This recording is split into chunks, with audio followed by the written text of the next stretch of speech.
Hi అందరికీ. ఈరోజు ముచ్చట్లు ఏంటంటే ముందుగా ఆలూ కర్రీ అయితే మనం తయారు చేసుకుందాం. ఈరోజు ఆలూ కర్రీ తయారు చేసుకోవడానికి ముందుగా ఆలూని అయితే ఉడకపెట్టేసుకొని పక్కన పెట్టేసుకొని చిన్న చిన్న ముక్కలు. ఇప్పుడు స్టవ్ ఆన్ చేసుకొని కళాయి పెట్టుకొని ఆయిల్ వేసుకొని ఆయిల్ బాగా హీట్ అయిన తర్వాత ఇందులో అయితే పోపు అనేది వేసుకోవాలి. ఈ పోపు హీట్ అయిన తర్వాత ముందుగా కట్ చేసుకున్న పచ్చిమిర్చి వేసుకొని దాని తర్వాత అందులో ఉల్లిపాయలు కూడా వేసుకొని బాగా మగ్గించుకోవాలి.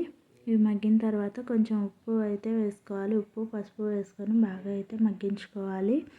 ఇవి మగ్గిన తర్వాత కొంచెం అల్లం పేస్ట్ అయితే వేసుకోవాలి. దీంట్లో ఈ అల్లం పేస్ట్ పచ్చివాసన పోయేంత వరకు అయితే దీన్ని కూడా మగ్గించుకోవాలి.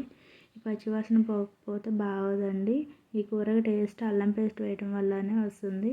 దాని తర్వాత ఇందులో ముందుగా ఉడికించి కట్ చేసుకున్న బంగాళదుంపలను అయితే వేసుకొని బాగా కలిపేసుకొని ఒక 10 నిమిషాలు పక్కన పెట్టేసుకోవాలి. ఇప్పుడు ఇందులో రుచికి సరిపడా ఉప్పు కారం అయితే వేసుకొని మరి ఒకసారి కలిపేసుకోవాలి. ఉప్పు అయితే చూసేసి వేసుకోండి, ఎందుకంటే మనం ఇందాక ఆనియన్స్లో ఉప్పు వేసుకున్నాం కాబట్టి.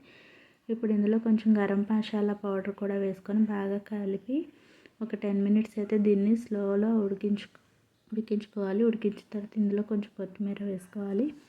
ఇలా కొత్తిమీర వేసుకొని ఒక 10 నిమిషాలు ఉంచుకుంటే ఎంతో టేస్టీ ఎంతో ఈజీ అయిన ఆలూ కర్రీ